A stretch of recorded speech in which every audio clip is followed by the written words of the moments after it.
প্রশ্ন, দ্বিতীয় প্রশ্ন উত্তর আপনিই বলে দিয়েছেন, এটা অপবাদ। তো আমার তো আর কিছু বলা থাকে না।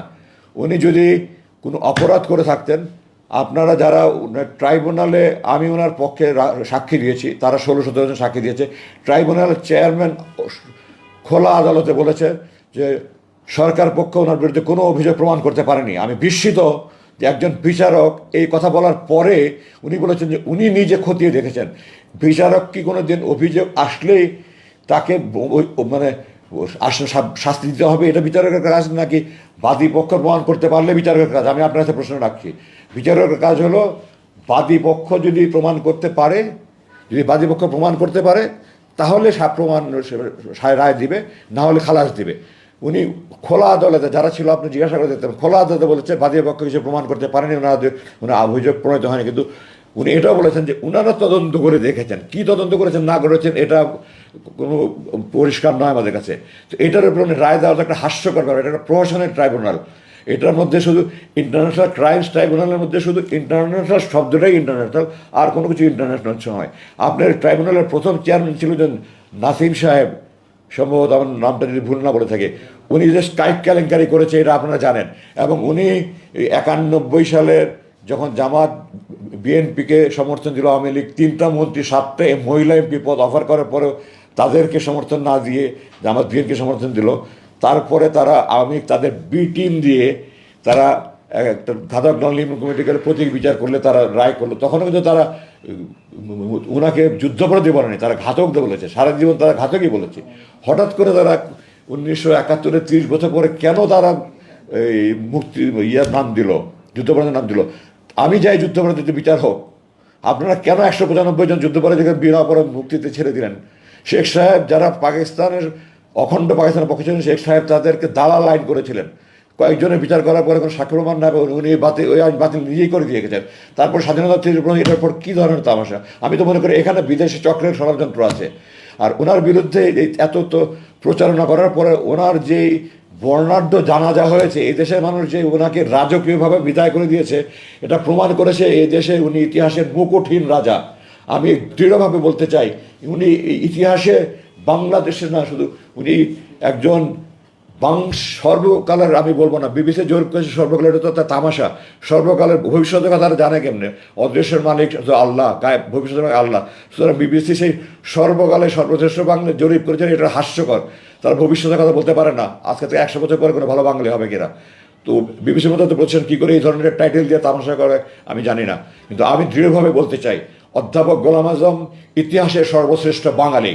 উনি একজন মেধাবী ছাত্র, স্কুলে বরাবর ফার্স্ট হয়েছেন, এসএসসি থেকে মাস্টার্স পর্যন্ত উনি মেধা তালিকায় পাশ করেছেন। উনি ডাকসুর জিএস ছিলেন, উনি ফজলুল ভিভে ছিলেন, উনি রাষ্ট্রভাষা পাকিস্তান সরকারের কাছে আনুষ্ঠানিকভাবে উনি প্রথম ব্যক্তি ডাকসুর জিএস হিসাবে উনি পাকিস্তানের প্রধানমন্ত্রীর কাছে লিয়াকত আলী খানের কাছে ঢাকা ইউনিভার্সিটি বিশ্ববিদ্যালয়ের জিমনেশিয়ামের মাঠে ছাত্র জনতার তুমুল করতেন। উনি মেমোরেন্ডাম পেশ করেছেন। উনি ভাষা আন্দোলনের করতে গিয়ে 52 সালে জেল খেটেছেন, 48 সালে জেল খেটেছেন, 55 সালে ওনাকে জেল করা হয়েছে, ওনাকে চাকরি থেকে বহিষ্কার করা হয়েছে। তো ওনার অবদান এই দেশে গণতন্ত্র নেই। উনি যে 1951 সালে আপনার বিএনপি জামাত যদি বিএনপি আওয়ামী কাউকে মানে কোনো সমর্থন না দিত, তাহলে এই দেশটা গণতান্ত্রিক ক্রাইসিস হয়ে যেত। এই গণতন্ত্র থেকে উত্তরণের জন্য উনি বিনা শর্তে বিএনপিকে সমর্থন দিয়েছেন। অধ্যাপক গোলাম আজমের অবদান দেশের রাজনীতিতে একদিন মানুষ এখন না বুঝলে বুঝবে। উনি ইতিহাসে শুধু সর্বশ্রেষ্ঠ বাংলাদেশের নামই বলবো, উনি যে সর্বশ্রেষ্ঠ বাংলাদেশে, ওনার মতো মেধাবী, ওনার মতো দূরদর্শী, ওনার মতো প্রাজ্ঞ এই দেশে আমরা অভাগা জাতি। আমার বাবা বলে বলছেন আমরা অভাগা জাতি, যে চোর বাটপার গুন্ডা বদমাশ এদেশ লুটপাট করেছে, এদেশ রাজনীতি করেছে, এই দেশ ক্ষমতায় থেকেছে। ওনার মতো একজন সৎ খাঁটি দেশপ্রেমিক ব্যক্তি এই দেশের মানে মানুষ আমরা সেবা পেলাম না ওনার। আপনি নিজে উত্তর দিয়েছেন, এগুলো সব অপবাদ। যারা ওনার অপবাদ করেছে, ওনার জানাজা, ওনার এদেশে ইতিহাস পৃথিবীতে, সারা পৃথিবীতে প্রায় 4000 জানাজা, কাবা শরীফের মধ্যে 100-এর মতো জানাজা হয়েছে। এই দেশের ইতিহাসে কেন, পৃথিবীর ইতিহাসে এত বড় জানাজা হয়েছে কেন জানি না। ওনার লাশ নিয়ে যে বর্ণাঢ্য র্যালি হয়েছে, পৃথিবীর ইতিহাসে এরকম বড় র্যালি হয়েছে কিনা আমি জানি না। এটার মাধ্যমে যারা ওনার বিরুদ্ধে অপবাদ, তাদের গালে একটা জুতার বাড়ি লাগা উচিত কথা। তাদের এরপরে তার মুখ খোলারই কথা না ওনার বিরুদ্ধে ওনার মানবতা বিরোধী অপরাধ, এগুলো তো অপবাদ আপনিই বলেছেন।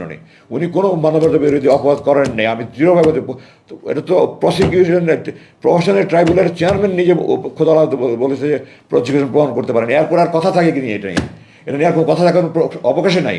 আমরা তো সুপ্রিম কোর্টে গিয়েছিলাম, এর আগে উনি আল্লাহ ওনাকে নিয়ে গেছেন। সুপ্রিম কোর্টে যদি ন্যায় বিচার হতো, আমি শতভাগ গ্যারান্টি দিয়ে বলছি, ওনার বিরুদ্ধে একটা প্রমাণ নেই। ওনার বিরুদ্ধে নাগরিকত্ব মামলায় সরকার পক্ষ হেরে গিয়ে আপিল বিভাগ আপিল বিভাগের 5 জন বিচারপতি সর্বসম্মতভাবে ওনাকে বলেছে ওনার বিরুদ্ধে কোনো মানবাধিকার অপরাধের অপরাধ নেই। সর্বসম্মতভাবে ওনার পক্ষে রায় দিয়ে উনি নাগরিক হয়েছেন, এই দেশের নাগরিকত্ব ফিরে পেয়েছেন। 23 বছর জুলুমে করে ওনার নাগরিকত্ব হরণ করে রাখা হয়েছিল, জনগণের নেতাকে জনগণের দূরে সরে রাখা হয়েছিল। যে 5 জন বিচারপতি, তারা এই দেশের বিচার বিভাগের সব উজ্জ্বল নক্ষত্র। আপনার খোঁজ নিয়ে দেখেন, 4 জন বিচারপতি প্রধান বিচারপতি হয়েছে, 4 জন বয়সের জন্য সম্ভবত আগে ওনার রিটায়ারমেন্ট করেছেন। তারা সর্বসম্মত রায় দিয়েছেন যে উনি একজন খাট্টিকার দেশ, ওনার বিরুদ্ধে কোনো অপবাদ নেই, কোনো অপরাধের অভিযোগ নেই। উনি পাকিস্তান সরকারের সাথে অখণ্ড পাকিস্তানের পক্ষে ছিলেন। অখণ্ড পাকিস্তানের পক্ষ থাকা কোনো অপরাধ নয়, এটা রাজনৈতিক সিদ্ধান্ত। 1947 সালে ফজলুল্লাহ সোহরাওয়ার্দীর মতো ব্যক্তিরা এদেশে প্রধানমন্ত্রী হয়েছেন, ওনারাই পাকিস্তানের পক্ষে ছিলেন না। ওনারা এই যে 2 নেশন থিওরি, যে পাকিস্তান ভারত, ওনারা চেয়েছিলেন বাংলাদেশ, পাকিস্তান, ভারত 3টা রাষ্ট্র হবে। তো যেটা লাহোর রেজলিউশনের মানে লাহোর প্রস্তাবে ফজলুল্লাহ পেশ করেছেন 1940 সালে। তারপরে তো ওনারা এই দেশের মানে মুখ্যমন্ত্রী হয়েছেন। তো ওনারা রাজনৈতিক সিদ্ধান্ত হচ্ছে ভিন্ন কথা। অধ্যাপক গোলাম আজম কোনো মানবতা বিরোধী সাথে নয়। আমি আপনাদেরকে সময়ের অভাবে দিচ্ছি না, উনি আওয়ামী লীগ বিএনপি নির্বিশেষে উনি লোকজনকে আশ্রয় দিয়েছেন। ওনার যারা ছুটে এসেছে, আমি একজনের উদাহরণ দিই, শেখ সাহেবের আপন ভগ্নিপতি, আমার নামটা মনে, ওনার ভাই, যা শেখ সাহেবের ভগ্নিপতির বাড়ি থেকে, এটা ইউটিউবে আপনার সার্চ দিলে পাবেন, সাইফুদ্দিন চৌধুরী, সূর্য মেয়ে নাম, উনি নিজে এটা একটা ওনার ভিডিও ক্লিপ আছে, যে উনি আমাদের ওনাকে ধরে নিয়ে গেছিলো পাকিস্তান আর্মি। ওনার স্ত্রী আমার বাসায় এসে আমার বাবাকে বলেছেন, আমার বাবার সাথে সাথে পাকিস্তান সেনা কর্তৃপক্ষের সাথে যোগাযোগ করেছে, ওনাকে কাকরাইমের টিপটপ লন্ডিশনে ওনাকে গাড়িতে ধাক্কা মেরে ফেলে দিয়েছে যে কোন গোলাম আজম তোর নামে সুপারিশ করে তোকে ছেড়ে দিলাম। উনি ওখান থেকে সোজা আমাদের বাসায় এসছে, আব্বার কাছে বলেছে, এবং উনি খুব অসহায়ের মধ্যে বলেছে, আমার 5টা মানে যুবতী মেয়ে, সবচেয়ে ছোটো মেয়ে তখন ক্লাস 9-এ পড়ে, বাকিরা কলেজ ইউনিভার্সিটিতে পড়ে, আর ছোটো একটা ছেলে, আমি খুব অসহায় অবস্থায়। এবং উনি ওনার পরিবার, উনি ওনার স্ত্রী, 5 মেয়ে, 1 ছেলে আমাদের বাসায় আমরা জায়গা দিয়েছি, আমাদের বাসায় মাসের পর মাস থেকেছে, আমাদের বাসায় থাকা খাওয়ার ব্যবস্থা ওনাদের ব্যবস্থা করে যতদিন থাকতে চেয়েছে ওনারা থেকেছে। উনি দলমত নির্বিশেষে যেই ওনার কাছে এসছে উনি তাদের সাহায্য করার চেষ্টা করেছে।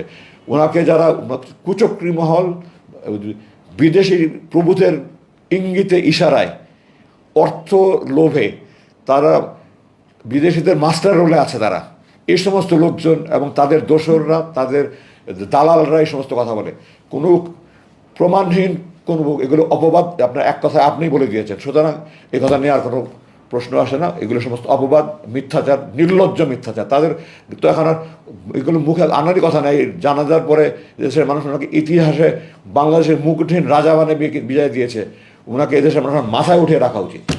ধন্যবাদ।